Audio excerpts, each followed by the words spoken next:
What is up, my Sabronis? It is a beautiful Sunday evening as this is getting recorded. Cover your eyes because you're probably getting blinded by the return of Cam Dog. It's return of the Cam. Cam Dog, return. Hey, it's all right. I'm just here with my Colombian powder dealer right there over there with his big gold chain. Yeah.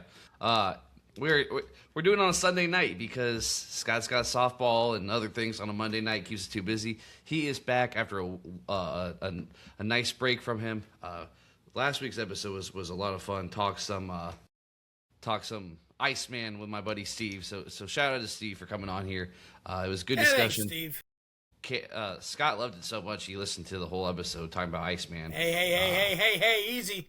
Hey, but listen, the thing is, I'm not going to be here next week either because I'm going on vacation. Taking the week off next week. I don't know what we pay him around here for.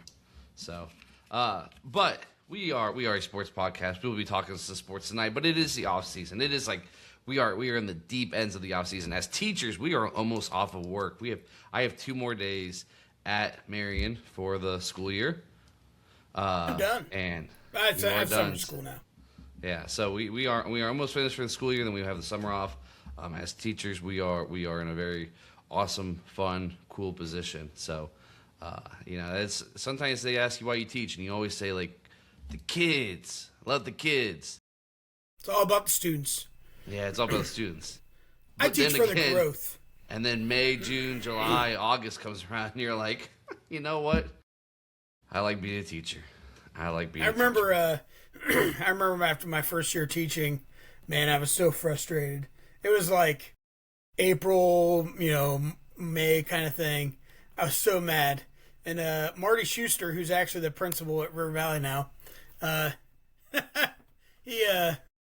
went over there and I was just telling him, like, man, I'm just so annoyed. And he goes, He goes, let me ask you something. Is this your first year teaching? I said, yeah. And he goes, so you haven't had a summer yet, getting paid yet, have you? And I said, no. And he goes, come back and see me in September. Yep. No, I mean, and he's like, you know what? Cat's out of the bag. We'll talk about it real quick. So first off, every year, I've been teaching at Marion for 4 years now, and you have your hard parts, you have your hard parts, but you get to the end of it, you're like, yeah, you know what? Not too bad. Summer comes around, you enjoy it, you start over. Maybe the fall semester is tough just because new kids and big classrooms. By the time the second semester comes around, my classrooms at 25, 26 have dwindled down to 15, 16. So you get some really good conversations with some really good kids a lot of times, and you build that relationship over the course of a year. And you don't want it to end, but then you're like, hey, I get my summer, and that cycle repeats and repeats and repeats. And it's been the same. Now, I do got some big news. I got some big news. I guess we can share. It's should I give the draft music? Yep. Okay. My time at Marion after these 2 days will be over. I will be after 4 years of being at Marion, which I'm grateful for. I've really enjoyed. No, it's a happy time. It's happy time. It's okay. I've really enjoyed my time at Marion. I've learned a lot as a young teacher. As my first job out of college, I've learned a lot. I honestly, even through good days and bad days, I wasn't looking to leave Marion other than the opportunity to go home, and I have the opportunity now to go home. By going home, I mean going to the school that's 2 minutes away from my house, the school I obviously went to school at, and finally got a job to get a job back at Galleon, so I'm excited to get to do that next year and not have. Now you can officially be a Tiger again. Yep, Tiger. I've obviously been coaching football there for the last since I've been teaching, and again people have talked to me. Obviously, kids know now, and other teachers have asked me and everything, and it wasn't a hard decision by any means. Like it was an easy decision. Like I finally had the opportunity to go home, a place I tried to get a job right when I graduated and it just didn't work out. But at the same time too, like it was an easy decision with some hard parts. We were a lot of really good kids. Next year, senior class is a class that I really enjoyed having as I was a second year teacher with them as freshmen.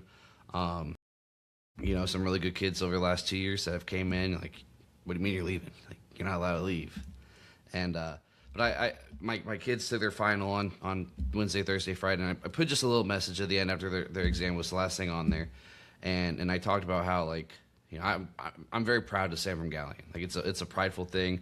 Obviously, I'm just being part of the football program. Like, there's a lot of pride in me that says I'm from Galion. You know, I hope my kids are gonna go to Galion, and kids at Marion, like, be proud to be part of Marion, because it is a cool town, and there's a gritty part of Marion. There's just a gritty thing about saying you're from Marion City, and a lot of times it's you get thrown away like, this place sucks, this place is awful. It really is a good school with a principal who cares about that school more than any person I've ever met in my entire life, caring about where he's from, and that place is first off, that place has been running long before any of those kids are there, and it's gonna be going long after they are there. And so embrace being part of it. I've embraced over the last 4 years. It's a second home to me, football wise. Like, I've always rooted for them to go 9-1 the last 4 years. You know, just that one loss to the team that I'm part of a little bit more. So, but I'm fortunate and I'm excited, and it's pretty cool to get this chance to go home. So. Yep. We are but dust in the wind, and I think you're right. And butt dust. I mean, I say butt dust. Butt dust. Yep. And so, you know, it's one of those deals where, yeah, and you know, but it is one thing where you do kind of think about, like, you know, when you're in a profession long enough, or you see things happen, people die or they move, and you see the next day they're replaced. It's like, oh, so it gives you perspective. It's like, okay, this is my everything, but it's not my everything, you know. And so you just move on to different things, and seasons change, right? Yep. And so that's good. I think you're in a good spot, and the best part that you had at Harding was the first year that you were teaching. You had probably the best mentor teacher you could ever have. No, Miss Dunmire was my second year. You were my first year. You silly head. Silly head. You know what's what? Marion City Schools is my second longest employment I've ever had. I worked at Walmart for 6.5 years. I taught at Marion for 4. Other jobs I've held, I worked at a movie theater when I was in high school for a good 2.5 years. I was a substitute teacher for a semester. I worked at B-Dubs for about 13 weeks at one point, and I worked at Arby's for 2 days. Those are all the professions that I have. What was the 2 days thing? Did you steal fries? Were you like? So actually, you know, technically, I've been coaching now. This was my 8th year coaching. Were you trying to turn tricks on the? Were you trying to turn tricks on the mozzarella sticks? You know, so I was going to join the Air Force out of high school, and I didn't. I stayed with my wife. I feel it's, you know, this relationship, and we'll see how it goes. And so I didn't enlist. And I was working in the movie theater, and I obviously wasn't just going to work 20 hours a week and live at home. So I need to get another job or 3, and I was just going to work until I found that path.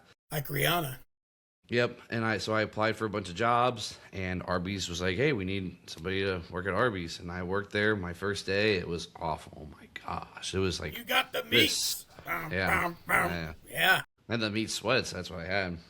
Yeah. And so on my second day, as I'm driving there, Walmart calls me and they're like, "Hey, you want to come to the interview?" And I'm like, Arby's sucks. I bet Walmart can't be this bad. Spoiler alert, it was. But I was there for a good 6.5 years. So I go in for my interview the next day. So I'm going in for my 3rd shift that night of Arby's. I was like, "Hey, guys, just so you know, like, I took another job at Walmart. I can put in my 2 weeks if you want me to." And they're like, "Go home. You're good. We don't need you." I'm like, "See ya." Cashed a good $85 check from Arby's, though. So. Oh, yeah. Now, did you pay taxes on that? Of course I did. I got W-2 and everything. Of course you did. It's ridiculous. Of course you did. Yeah. So, well, that, you know, that's interesting. You know, thinking about like jobs you've had, you know, and you know, I mean, I worked at a college cafeteria in the dining room as a dishwasher, and I worked at a lumber yard. I've worked construction sites. I've done a lot. Yeah. Worked in family video. I have worked like the big 3 of like people. You know, obviously retail. I worked for a long time. My 2 days at Arby's and my summer at B-Dubs. So I've worked in the food industry, and I've been a teacher. I've been like the trifecta of, like, you know, people always say like every person should spend 1 day in a teacher's shoes, or everybody should spend 1 day in retail work. I've done all 3. I've hit the trifecta. Yeah. So. No, you're right. Everyone should work a retail and a food job once they're alive. I think it's integral because you learn how to treat people fairly, treat people nicely, and how you have to also, when people are not nice to you, how you have to react. And yeah, I agree. And I've had a lot of different jobs too, and it is they're all good learning experiences. And you look back as you get older, and you're like, I see why I was there and why that happened and stuff. Yeah. So, yep. And it's helped me a lot too, being at a career center, because like kids are like, well, I'm gonna, yeah, I've done that job before. Well, I've done that job before. And it's helped. So, yep. But so, anyways, one final time, thank you, Marion City Schools. Thanks for the opportunity. Yep. I'm fortunate. I'm grateful. It's been a lot of fun, and it's just opportunity to go home. I'm like LeBron James. I'm going home. Dun, dun, dun, dun, dun. All right, that is yet another episode of the Sabo Standard. No, I'm just kidding. Last week, my friend Steve was on, and we talked some Iceman. We talked some Drake. And so keeping the music theme alive, you are going to blind rank your top 10 genres of music. You don't know which one. Oh. You don't know what I'm picking. Okay. All right. All right. So I got 1, 2, 3, 4, 5, 6, 7, 8, 9, 10 on the note card, or on the sticky note, and I'm going to give you genre music, and you are going to blindly rank them. Number 1. Okay. Your first one is classical music. You know what? I'm going to surprise you with this one. 4. Yeah. Listen, I'm a bando kid, man. I did band, and my mom was a classical, she's a college professor, and so I grew up around that stuff. I listened to that stuff, people are like, classical's dumb. I'm like, no way, man. I love classical music. Maybe you're the one who's dumb. Go on. Your next one, grunge. Oh, that's 2.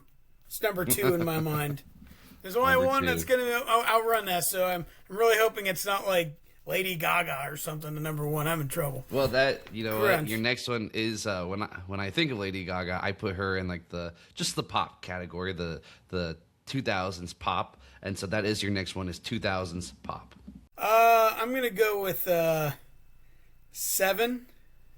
You make me feel like I'm living a teenage dream. Obviously, that's Lady Gaga, but I'm being safe with that one. I think it's hot. It's a little higher than I want to put it, but I got to be safe. All right. Your next one is EDM, electronic dance music. I can tolerate that to a degree, in small doses. It's like watching, Pee Wee Herman or something. Like, I can handle in small doses. I'm going to go with 9 because I know there's going to be something with a greater disdain of my veins. So I'm going to go with 9 on that. Okay. Next is your R&B, not your typical Drake, not your Iceman, but the Habiti album. Boyz II Men. I'll give you Boyz II Men on them. R&B. That kind of stuff. I'm going to go with 6. That's a solid 6. Hey, man, I remember, here's something that a lot of people don't remember, but because I'm old like that, when the Cosby Show ended, the Boyz II Men was really popular, and they did a special song of It's So Hard to Say Goodbye, but they made it about the Cosby Show, and so they're like, it's so hard to say goodbye to the Cosby Show, and I was like, oh, I remember my mom was even like, oh, that's nice. I mean, it's just, okay, next, go on. All right, next is your yacht rock. I'm going to go 8. Yeah, 8 for you? Really? I was trying to see having that low. It's so cheesy. And like even like the whole like Jimmy Buffett thing, I'm not into that Jimmy Buffett scene very much. But yacht rock isn't bad. It's just it's so often it's just so cheesy. It's just, sorry if you don't like that. I don't like Big Red either. So You know what my favorite yacht rock song is? You want me to sing it to you? Do You're it. looking kind of lonely, girl. Would you like someone new to talk to? Oh yeah, all right. Come on. No. Next. No, you don't like that? All right. Okay. I got 1, 3, 5, and 10. If you 1, give me 3, some 5, crap, and 10.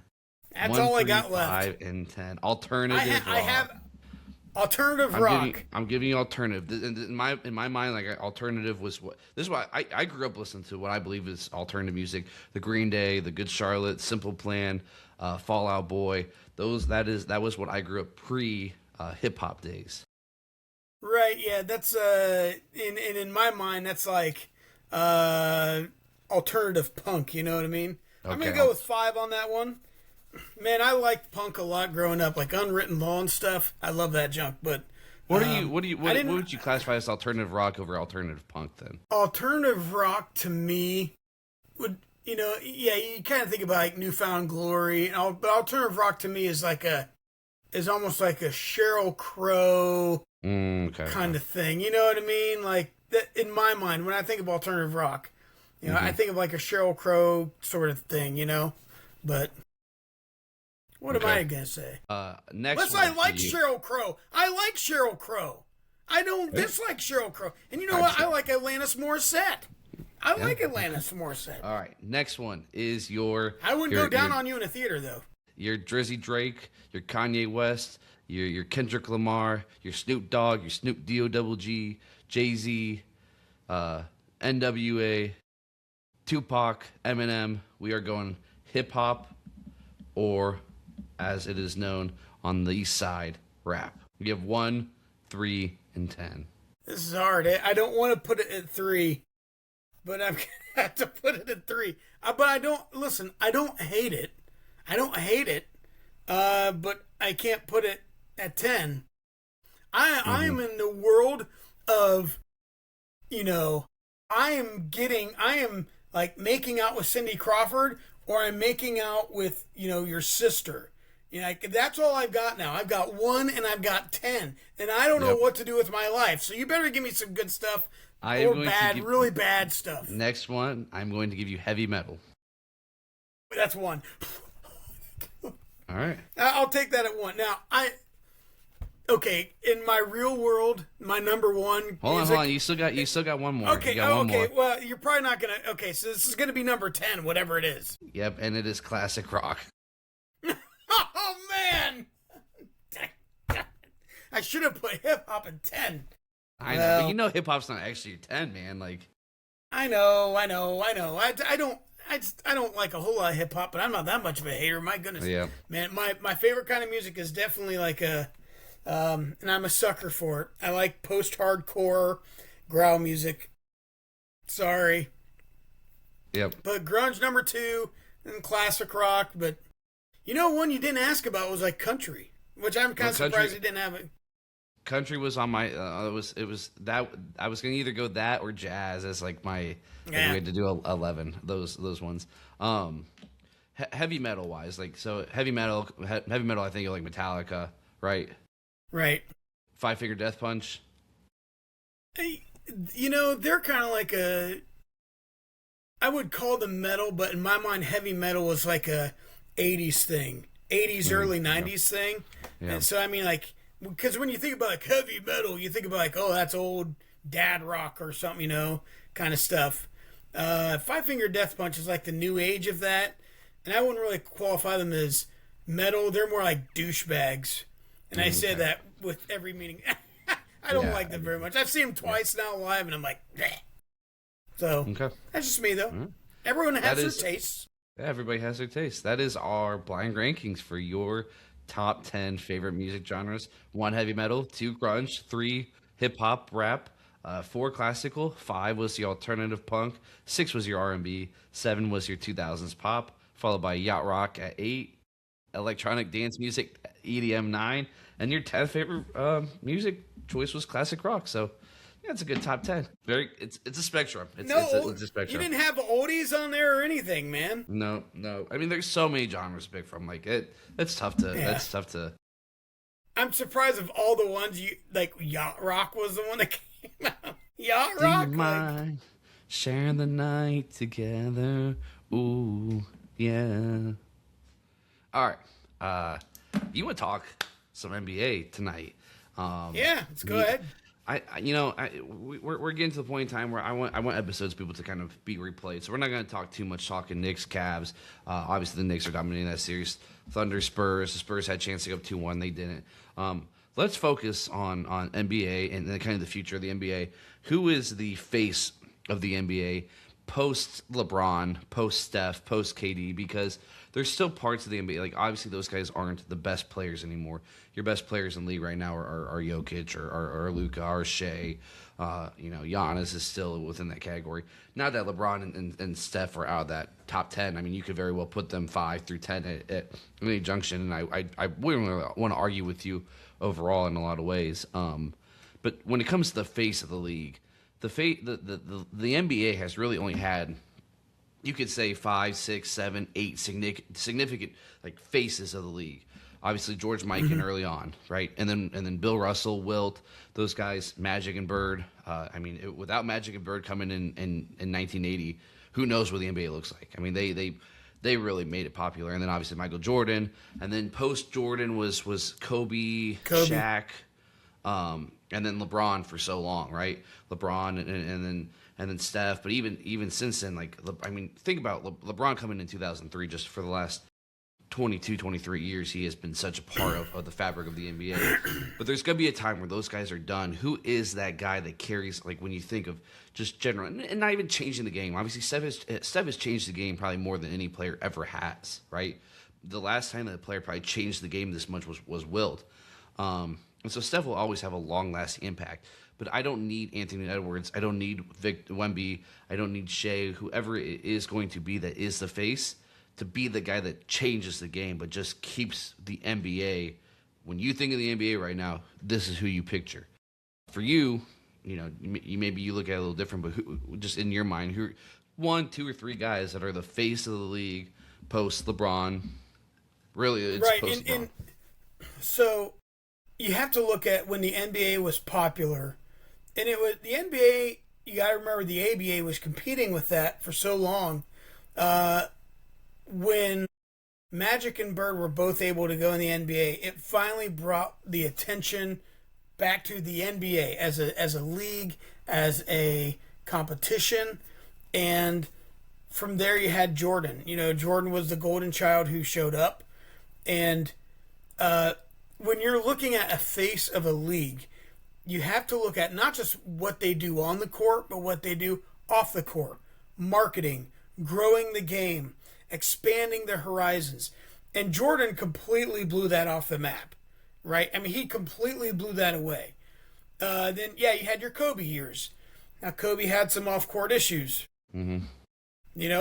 But Kobe and Shaq, that was a thing, dynamic. The feud kind of kept that going a little longer. Yes, and then yes. The stuff correct. happened as LeBron was coming in. But if you're thinking about it, since if we just look at this, in the last 40 years or so, I'm just going to say 40 years, 45 years, I give it 45, that the NBA has really been a huge, big, monster, global game. And LeBron James has been the face of that for half of that time. Mm-hmm. So when LeBron hangs it up, you are losing possibly the greatest ambassador for the game other than Michael Jordan. Period. And that's why those two are, you can make arguments about which one's 1 and which one's 2. It's irrelevant in this point. But when you conversation for a different day. Sure, but you look at LeBron. He didn't really have any off-court issues. Now, does he say some things that people disagree with and think he's an idiot? Yeah. Do they like the fact that he's jumping from team to team, super team, always trying to chase something? Yeah, people don't like that. But guess what? He doesn't. He's not. Yeah. He's not beating his wife. He's not cheating on his wife that we know of. He's been a great ambassador for the game, and so when you're looking at that, you brought up like Luka and stuff. Guess what? Those guys are not young. So you're trying. So who's the next guy up? And you do look at a Wemby, and you're like, okay, that guy's still young enough, and he has the ability to. If Cooper Flag ends up, and Giannis is getting too old too to pick up the flag. So I'm going to talk about Wemby for a quick second because I think Wemby is such a question mark. So here's the thing about Jordan fans, and we're not going to do the good debate tonight, but there's just foundational pieces that come into the Jordan-LeBron because it is like those are the two, 1A, 1B, 1-2, however you want to put them. And people aren't wrong for putting Jordan 1, but here's the difference between Jordan was the GOAT and LeBron was the GOAT. People is like you guys Jordan's the GOAT person. What does LeBron have to do to pass him? And they say nothing. There's nothing he can do, right? Well, people that think LeBron is the greatest of all time, like at some point in time, that baton can get passed. Will it get passed? Who knows? Like somebody has to be able to get close or pass him in points, be able to win 4 MVPs in 6 years, win 3, 4, 5, 6 championships. And when you watch what they do on the court, you can be able to have that conversation. Wemby, okay, Luka and Giannis had that talent, but not early on, especially Giannis and Jokic. Right. They weren't able to do in years 1, 2, 3, 4, 5 what LeBron and Jordan were able to do to just from an early on point in their careers from day one put up godly stats and be part of MVP conversations and take 23 win teams to 63 win teams. They never did that, and so they're already shortened by it. Wemby pretty early on in his career has been able to do that. He puts up good points. He's a good rebounder. Obviously, he's a great shot blocker. He can become the all-time leading shot blocker in NBA history. If you look at his career path on it, it's very close to being on pace with that. Big ceiling. He's 7'6", and what 7'6" guy has been able to play 20 years, and in order to reach LeBron's status as the greatest of all time, if your threshold is LeBron, or to become the second greatest of all time behind Jordan, what does Wemby have to do? I mean, he's got to do what he's doing for 20 years, and you just don't see 7'6" guys be able to do that. And Cooper Flag, he's not 7'6". He is American. Does that make a difference for people in the face of what your face of the league should be as an American versus a foreign player? Obviously, Wemby is from France. I don't think that matters. I think that the NBA is going to market who they believe is going to be, make the most money for them. But they also Kobe was technically Italian. Yeah, Kobe's technically somewhat Italian. Yeah. Yeah. And so Wemby's such an easy answer, but Wemby would only be for the short time. And that's why I think Cooper Flag had such a remarkable rookie year, putting up stats very similar to what LeBron was able to do. First, when you say first teenager to do this since LeBron, or first teenager to ever do this, that's how you get to the point in time where in 5 years he's got an MVP or two. The Mavs are back to winning 63 games, and he's fastest to 10,000 points ever, or youngest ever reach 10,000 points, 20,000 points. Those things is what the league needs to be able to do that. And so I think it's more Cooper Flag than Wemby, because I just see Cooper Flag and the way he plays also being more 15 to 20 years, whereas Wemby, I hope he gets to play long because he is fun to watch. But I'm going to say he's more in that 8 to 15 range, right? Year 8, that body can start to break down, especially with the size he has. But he's also not obnoxiously large. He's not like a Murasan kind of thing or something where he's having to haul 300 pounds up and down the court. So the good thing is the Spurs are a very traditional organization. They have a lot of history, especially in the last 25 years or so, of success. And so when you start looking at some of these programs, why did LeBron want to go to the Lakers? Why do people want to go to the Lakers? Well, the Lakers are a traditional powerhouse team. They have heritage on their side. And the Spurs are a little bit like that, you can only who are the teams who have that? You could argue maybe even the Bulls are out of that now consideration. The Bulls used to, but you got the Lakers, you got the Celtics. Who else? I could argue the Spurs. I would say the Warriors.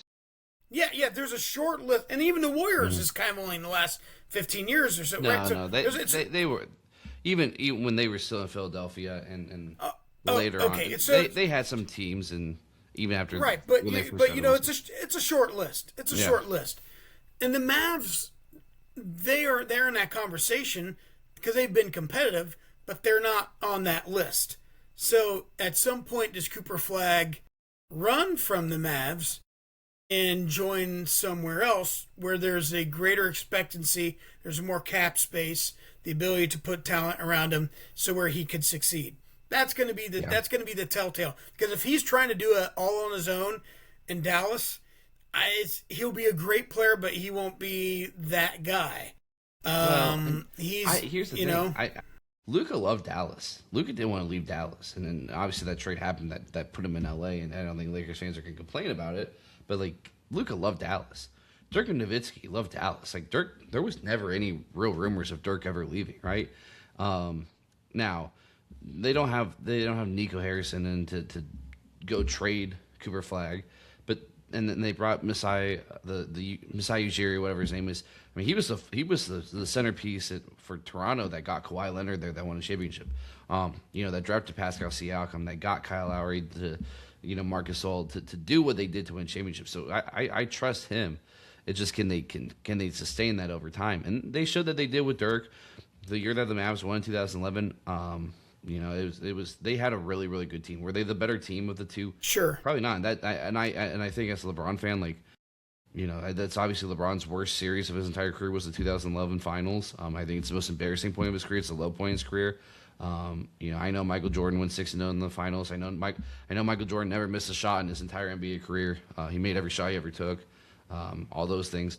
And so never had a bad moment in his life people never fail and persevere after failure. You're not allowed to do that in the NBA, obviously. But that was more Dirk just being unconscious. Dirk played nuclear, but I put that loss on LeBron. Yeah. It's the Heat loss and not the Mavs won it. But the Mavs had a really good team. They had Tyson Chandler, they had JJ Barea. And again, in order to win a championship at any level of basketball, you have to have good players. You have to have a good system. And the Mavs did that. And they're one of the only teams and since 2000 that's not Lakers, Spurs, Warriors, Heat to win a championship. It's a very short list of. It's changed more in the last 7 years, but prior to this run of teams in the last 7 years, it's literally been the same teams that have won it. And so it's very short. Here we are. And the Pistons. But here we are. We're talking about that, but OKC is now they're getting thumped right now, and it's going to be 2-2 against Spurs. But we're talking about that.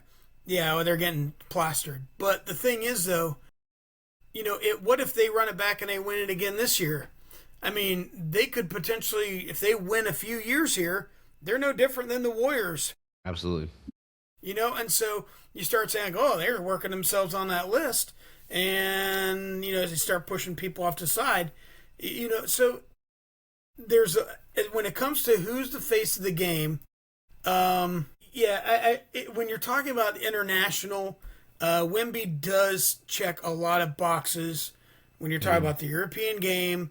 Guys that are young and can play and will get exposure being in San Antonio. I don't know if Cooper Flag is going to get that worldwide acclaim being in Dallas, playing for Dallas. That's my point. Well, and so that makes it makes a really good point because, or a really good discussion, and that let's take it forward then. When I think of NBA for all these signs, we've said American names. So Wemby's kind of that first real foreign name that could be like your face, right? And typically in American sports that hasn't happened. I would say, for the very first time that's going to happen in a different sport, and that's baseball, right? If I ask you right now who the face of baseball is, your answer is? Well, it's probably Aaron Judge. He's probably really? one, yeah. I would say Aaron Judge or Shohei Ohtani. Yeah. And honestly, it depends on what coast you ask. Yeah. I think so. And again, I am not a baseball guy at all. And Judge is obviously great, and I know Judge's name. I know Judge's face. I would say right now the face of baseball is Shohei. I would say the only other time that a face of your league is an American would be hockey, which is typically a Canadian sport. For the longest time, the face of hockey was Wayne Gretzky, who was Canadian. And then after him, I would say probably Sidney Crosby. Yeah, you had Sid the Kid, you had Ovechkin. Hugo Ovechkin, who was Russian. Yeah. And now the face of hockey is, I would say, it's probably Austin Matthews, right? He's the and you know, that's the thing. And he's the thing about him is kind of a crappy team, and he's gonna go somewhere. You know, he's gonna go to the Knights probably or something. You know, but he's an American. Yeah, he's an American on a Canadian team. But football has always team. Football has always been an American, right? Like right now for football, who would you say the face of the league is? It's still probably Patrick Mahomes. I would say Mahomes right now. Prior to Mahomes, it was Tom Brady. Peyton Manning. Prior to those guys, you're going Joe Montana, Dan Marino. Prior to those guys, you're probably going, Terry Bradshaw. I mean, you start getting into Bart who were the Starr, stars back then. Johnny Unitas. Prior to but again, and everything that we just said is what quarterbacks. Like in the NFL, we say it's quarterbacks. In college football, you wouldn't say quarterback. You would say right now the face of college football is probably, in all reality, probably Chris Cincinnati. Honestly, for college football overall and everything. Yeah, I'm just saying it's Chris Cincinnati, right? It's Arch Manning. I wouldn't even put Arch. Like when I think college football, I think of just how little impact those guys get to have long term. That I would say coach. And I saw a list today that's just it's related. It's like top coaches in college football right now, and Chris Cincinnati was number one. And it's so easy to say that, like coming off a championship. I don't think winning one national championship makes you the greatest coach right now. I still think you got guys like Kirby Smart, you got guys like Ryan Day. Dan Lanning has had really good teams since he's been in Oregon. Is Cincinnati up there? Absolutely. He just took Indiana, the floor mat of college football, to national championship. But like that's the face right now. Him, Ryan Day, Kirby. College basketball, like Coach K's gone, Roy Williams is gone. Who's the face of college basketball? Is it Tom Izzo? Is it John Shire? Is it Bobby Hurley? Yeah, you want to be Dan Hurley, but he's so Danny Hurley. He's so unpredictable. I really do believe that the NCAA hates the fact that he's good. I think they love it. I think they love it, man. It gains in popularity, but I don't think he's a good representative necessarily of what they want being portrayed. Much like Bobby Knight, it's like, oh, he's a pistol. He's unkempt. He's unpredictable. It's like, yeah, that's what makes him great, and that's why people like him. That's why I like him, and he's good. You think college football didn't like Nick Saban? Right? I know, and it's Nick Saban went off on Maria Taylor or Sam, whoever was the halftime. Yeah. With the whole Tua and was it Tua and Jalen Hurts? Yeah, it was Hurts at halftime. Like, I'm not telling you, so quit asking. Like in the middle of a halftime of a game, yelling at a sideline reporter. That is the football equivalent of what Danny Hurley does. I think college basketball loves it, man. I really do. I think that like you need that villain, and that villain doesn't necessarily have to be the villain. He just has to be the bad guy, and they like it because it's a lot of good things. And at the end of the day, like Danny Hurley seems like a good dude who loves his kids and loves to compete, and that's the best type of coach. Is a guy that loves his kids. I agree. That's why I like Bobby Knight. And I know that's unpopular to people, but I still don't like Big Red either. So, yeah. I mean, in reality, I really like as Ohio State fans. Woody Hayes might be one of the if you put Woody Hayes how he was in today's college football, he doesn't survive. No. Grabbing people by the face mask. He punched a Clemson player in the throat. The whole complex, awesome. The whole athletic complex in Columbus is the Woody Hayes athletic complex. Like, it doesn't matter what he did. He is beloved, and he will always be beloved. Urban Meyer, like you hear stories about Urban Meyer. He loved his kids, but he coached hard. And he held coaches to a standard beyond anything that anybody would want to be held to. Like, I mean, it's tough, but it's supposed to be tough because it's the elite level of college football. Correct. And if it were easy, then it wouldn't be tough, right? So there is you're right that there is a certain degree of intensity that's needed, and that's another thing. So if we're talking about who's going to be the face of the NBA, who has that?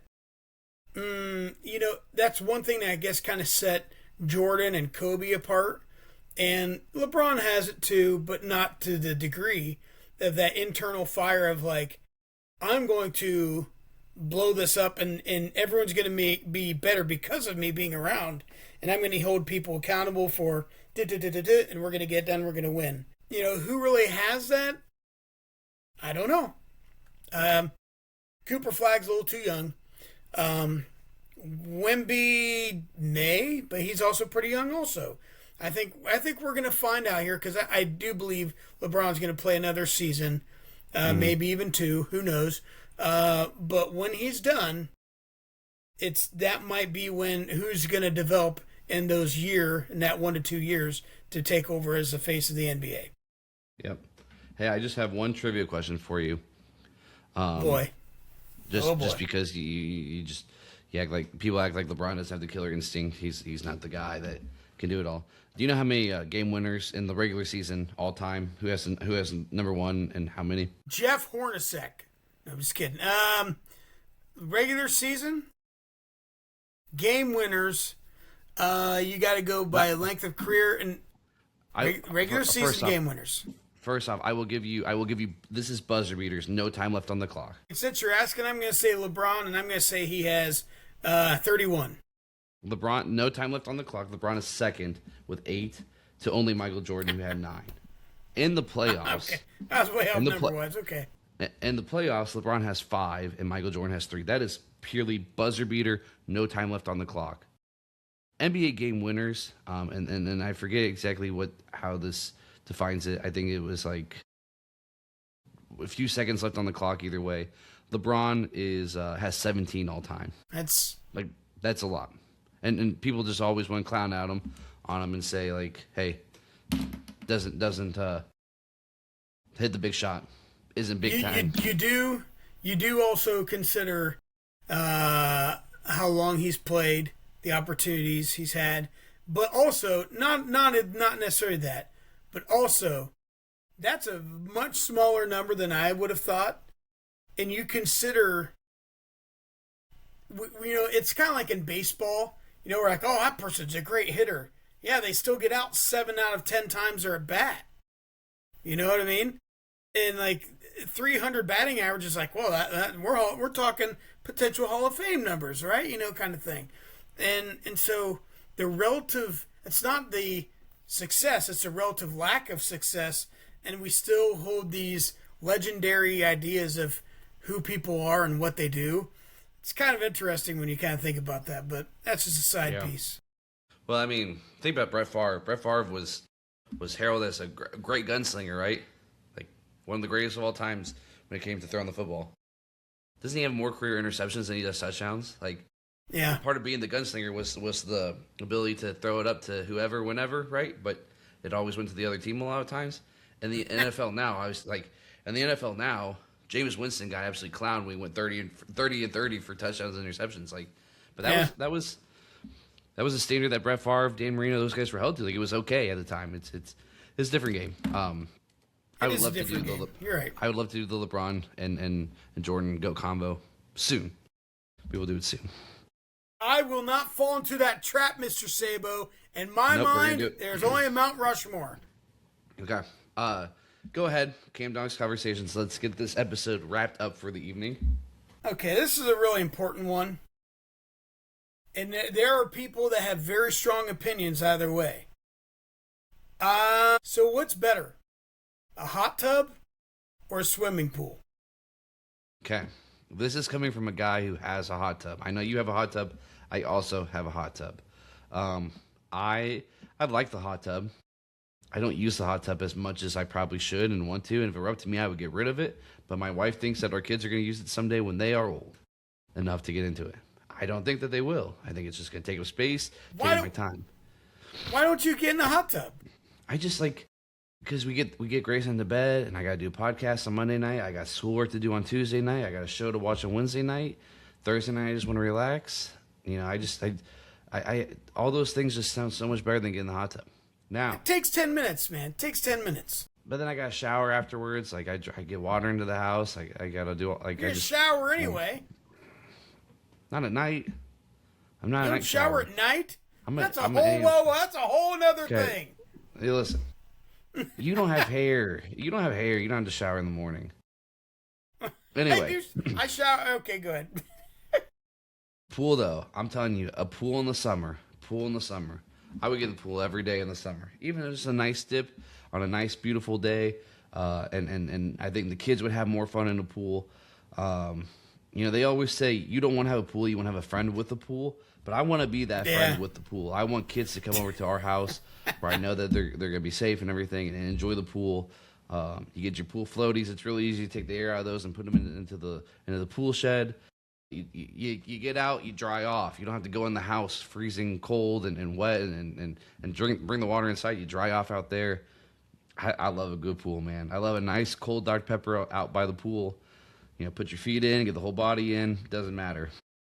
You know, I'm you a saying you pool want all the way. you saying you want a swimming pool with that thick gold chain you got on there. It's probably could be a teddy bear in there also in that pool, like Breaking Bad. Yeah, it would sink. It's more dense than the water. Oh. Children, what is the density of water? If something is more dense than water, what will it do? But it has to be Don't pure answer. water. They Though. let them comment in the. Let them answer in the comments. And then, assuming it's pure water. It is Which pure is- water. Pure water. Pure water. So, you know, the only thing I don't like about hot tubs is that when people don't take care of it, they can get really grimy. And, I mean, so does Kelly even get in the hot tub? I think she's gotten the hot tub twice since we've been in this house. Now, she has been pregnant. She was pregnant with Grayson when we got the house, and so she couldn't get into it. And then Grayson was alive for a good year and 8 months in between her getting pregnant again, I believe, or something along those lines.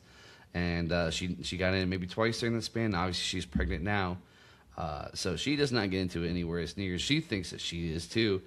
She thinks that the kids will get into it in the near future after, you know, Grayson is 2 and when he's able to get in and beyond that. So we'll see. We'll see. Everything is going wonky for me. I think my Wi-Fi just went out, but I think we're good. I don't know. Can you hear me? We've lost you. You just froze up on me. Can you hear me now? Oh. Are you there now? I listen. I've heard you this entire time. I heard you say you lost Man, me. you just froze up. That's okay. Listen, so you're saying she's not getting in the hot tub because of you. It's your fault. No, listen. It's your fault she's not getting in the hot tub. It's your fault. How's it my fault? Well, I'm pretty sure she's not the Virgin Mary getting pregnant on her own. This is your stop. fault. We're not even. Why No, we're not even pregnant. going there. No, stop. You don't know. No, You're trying stop. to not let her This get in is a a hot PG tub. show. I'm muting you. I didn't know if this is what that used to be called in ESPN, or they had the four corners or what around was the it? horn. Around The horn. Antonio Alley. Yeah. Yeah, it was great. All right, well, you know, I personally like hot tubs, but I don't like swimming very much either. You know, so whatever. I mean, Yeah. but Listen, the hot That's tub okay. has its place. When it's 25 degrees out, 20 degrees out, 15 degrees out, it is nice. But then it's you like got to a get out swimming pool afterwards. has its place. A nice cold beverage in a nice hot tub. This last winter when we had like our 0 degree days, I thought that the hot tub would be enjoyable, but it actually wasn't, because as I'm trying to play my little block game on my phone, my fingers were getting frozen, so I had to go in. You don't go out to your hot tub to play on your phone. And I do. It's how it's if I'm gonna be in the hot tub, I'm trying to relax. It's how I relax. A nice cold Dr. Pepper and playing a game on my phone while listening to some Drake. Well, you don't drink Dr. Pepper anymore. You know what you do? Drink a gallon of water. I do drink Dr. Pepper. I prioritize my water intake. Shut up and drink. Love it. All right. Well, I'll see you in 2 weeks. Enjoy your weekend in Wyoming.